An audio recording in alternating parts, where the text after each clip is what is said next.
In this video, we're going to discuss reporting on statistics within text, so not within a table, within paragraph text itself in APA style.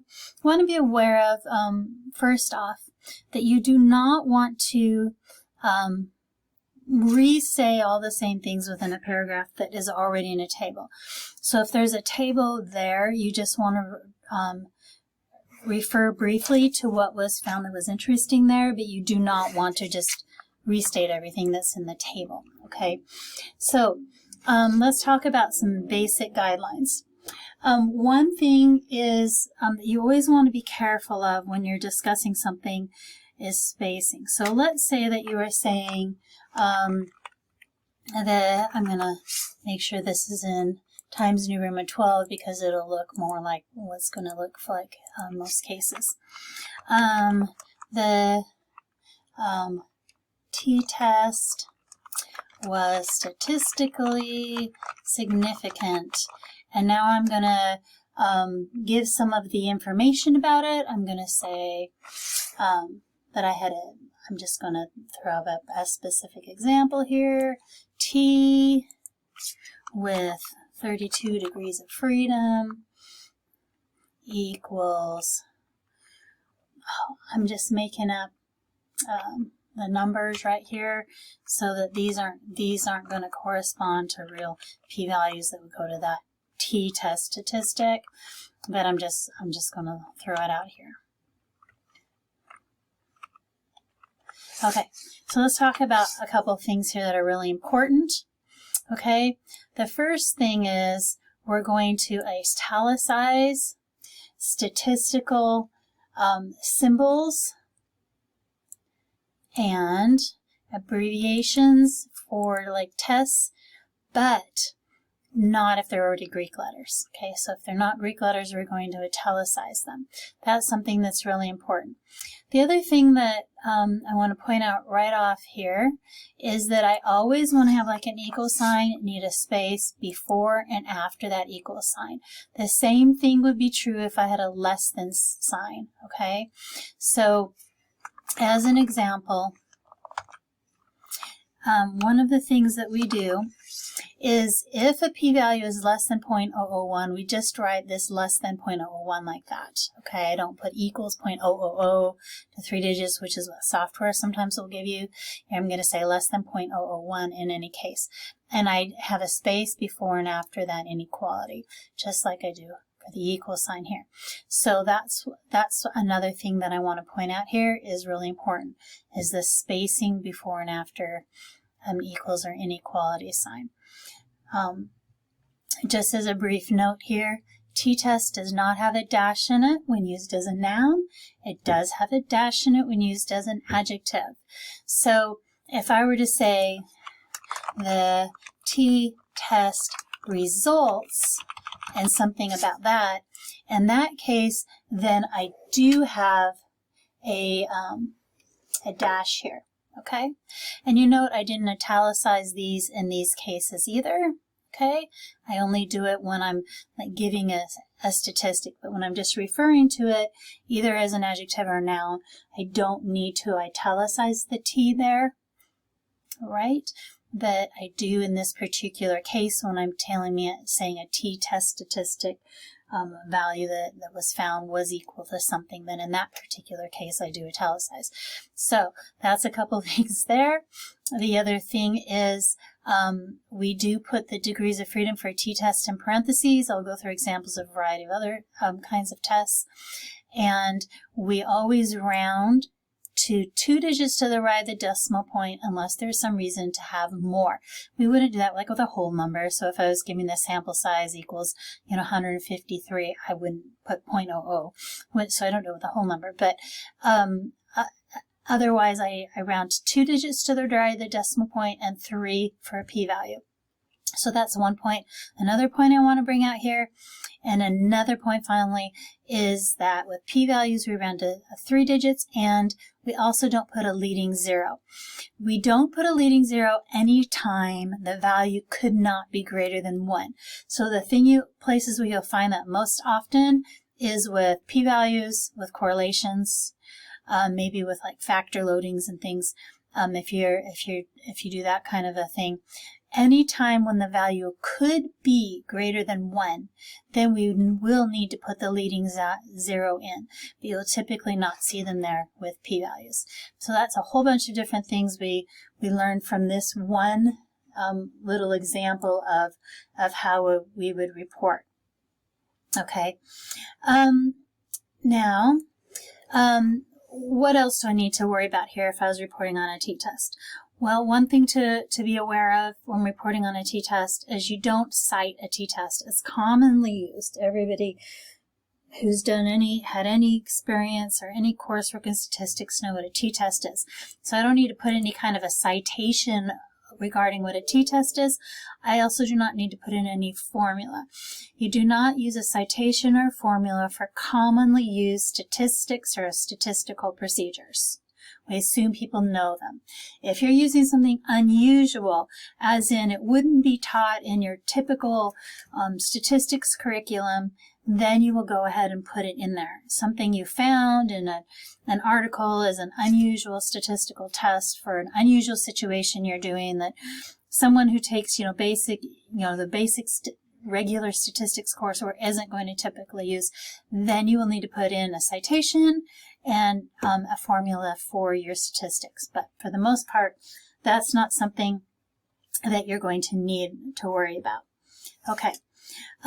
Also, don't bold or italicize here. That we do italicize the statistical symbol or abbreviation, but we don't italicize like the whole thing t-test. So that's another thing to be aware of. And finally, from this particular example, one thing I'm going to point out is we don't ever want to capitalize that T for t-test. The same would be if it was a Z or similar. And so we would never put it at the very beginning of a sentence because it would look awkward.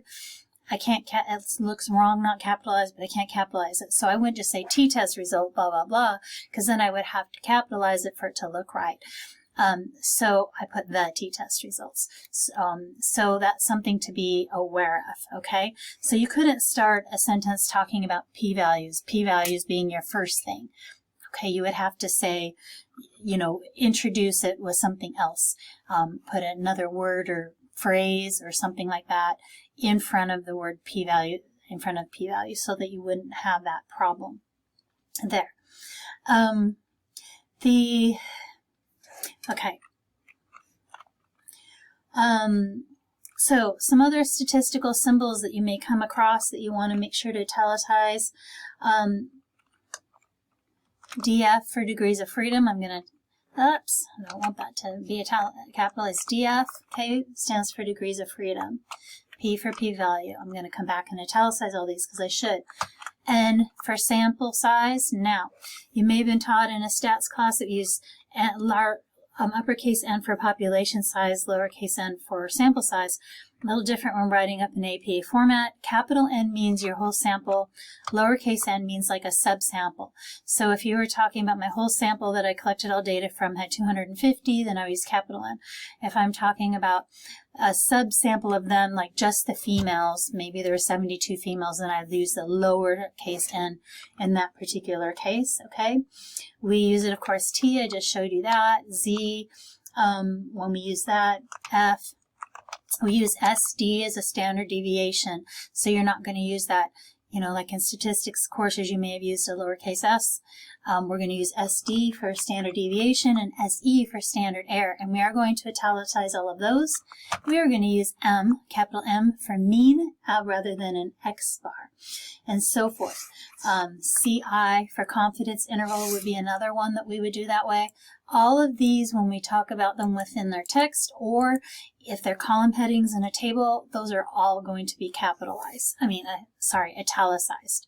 All of those are going to be italicized. Okay. When we would not do it is if I have a Greek letter. So let's say that you're putting in there an actual Greek letter. Let's find insert symbols where we would find that. And I'm just clicking on more symbols so you can see where to do it. You generally want to just, in this drop down, click on the Greek and Coptic to find it. Let's say that you're going to have an epsilon represent error or something like that in your paper, you're going to go ahead and put that in just as is, without capitalizing it, without bolding it. Okay, so that's something to be aware of there. And you want to make sure, if you talk about percentages, to put the percentages in parentheses. So you've got to work your wording so you have a complete sentence ignoring that. So for example, I might say something like most, maybe I say the sample was heavily female, or had more females, or something like that. And then I would put in parentheses 73%,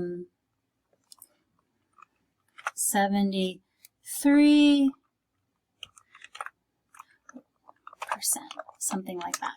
Okay, so I don't say within my text 73, writing that out, 73 point, or even if it was a whole number, 73% of the sample was female, writing that as a sentence. I don't do that.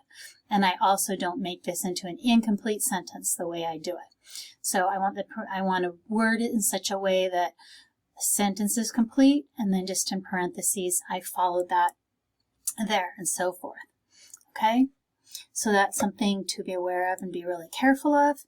You want to make sure that if you're talking about a confidence interval, generally you will use square brackets around the confidence interval. So, we found that we found maybe a 95% confidence interval for the true mean proportion of females in the population that we're interested in. And then if I'm going to do a confidence interval, I'm going to just put, I'm going to go ahead and put it back here, 95% confidence interval, or I might say, I'll just do it like that, and then I'm just going to put something like 0.534, something like that, and I'm going to go ahead and I'm going to put a space. So just like we put a space before and after our equal signs, I'm not going to put a space before a comma, but I will always put a space after a comma within parentheses like that. Whoops, and that's a square bracket. Okay, so that's the kind of thing that you might do here. And if I use the abbreviation for confidence interval, CI, that would be italicized in that particular case. The only time you wouldn't do that is if you were talking about a lot of things, like maybe the sample was heavily female, and I'm going to, within that, include the confidence interval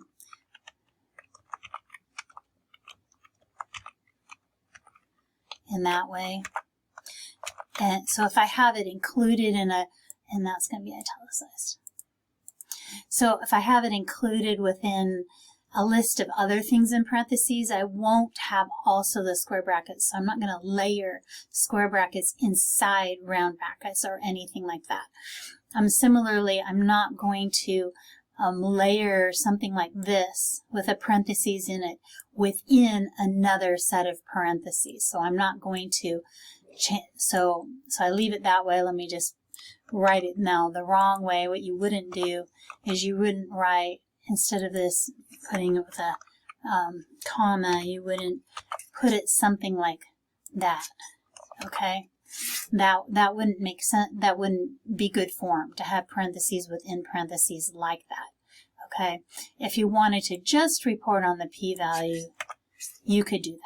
Okay, you might want to do that, for example, because there was a table below that already gave the t statistic that was up here. So that's something to be aware of there as well. Okay. Generally, we want to write this particular way, not just for percentages, but if we're writing about other statistics. For example, maybe we want to say that the average I wouldn't say the average age was 34 years. I could, but it's not the best form, APA format. I also would not say was M equals 34 point whatever years. Okay, I wouldn't do it like that either, even with this M italicized, which of course it needs to be, and remember space before and after the equal sign. That's also something I would not do. The very best, if you can find your wording, is to make it in a sentence, and right now it's not a complete sentence, okay? The average age was,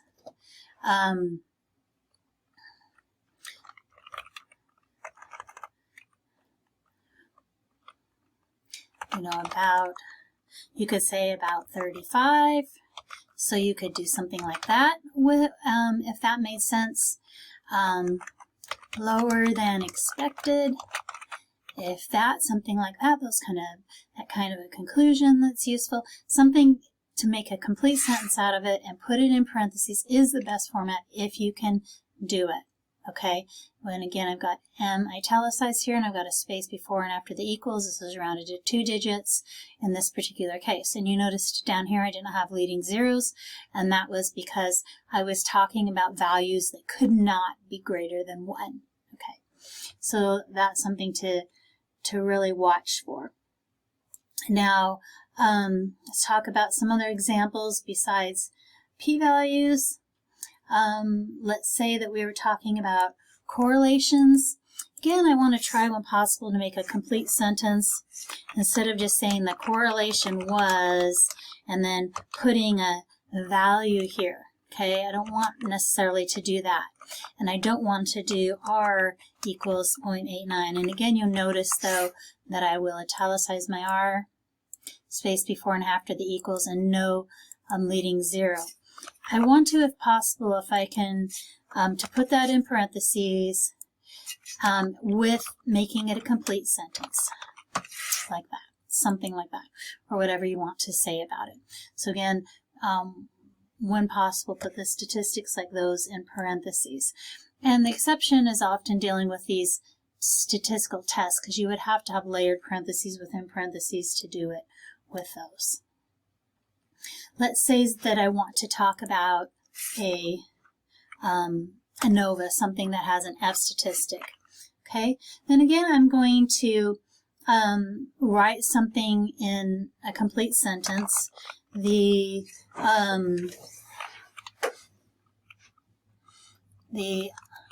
ANOVA was statistically significant. So that's a complete sentence now. And because it's going to be something like with degrees of freedom where I'd have nested parentheses, I'm not going to put it within parentheses, but what I'm going to do is put my F there. I'm going to give it my degrees of freedom. I'm going to clean this up because I do want an equal sign, a comma after my, a space after my comma, and I do want to italicize my F. I'm going to put a space before and after my equal sign once again, and maybe this is a made up value here, okay, and I'm going to give my p-value.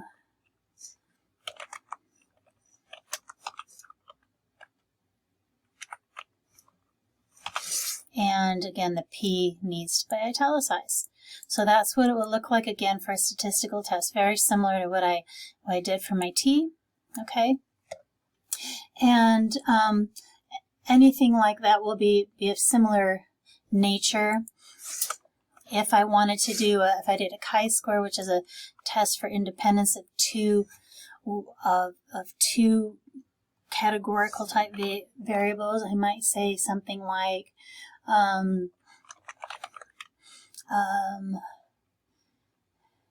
I found a statistically significant relationship between gender and race, or whatever the case may be, okay? And then I'm going to put in the chi-square, and the chi-square in this particular case is a Greek letter, so I've got to come up to my symbols, more symbols, And I'm going to look for the chi in here, which looks like a cursive X, put it in there. I'm not going to italicize it because it's a Greek letter. I'm going to now superscript that and space before and after my equal sign. I'm going to go back and put my degrees of freedom in as well. Just a second.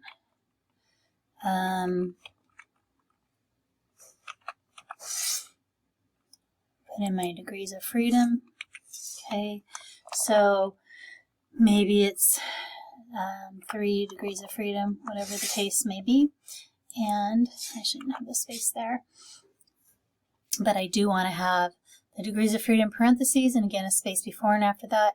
And you notice in this case I did put a leading 0, and the reason I put a leading 0 there was because in this particular case it could have been a value greater than 1. And then I put in my p-value, whatever the case may be. This is a made-up p-value. It's not necessarily the correct p-value for that chi-score value. Okay, I'm just making something up. And p should be italicized. So the p is italicized, the chi-score is not, and so forth. And so I think that's pretty well it, the type of thing that you're most often going to see when you're talking about statistics in any kind of a paper.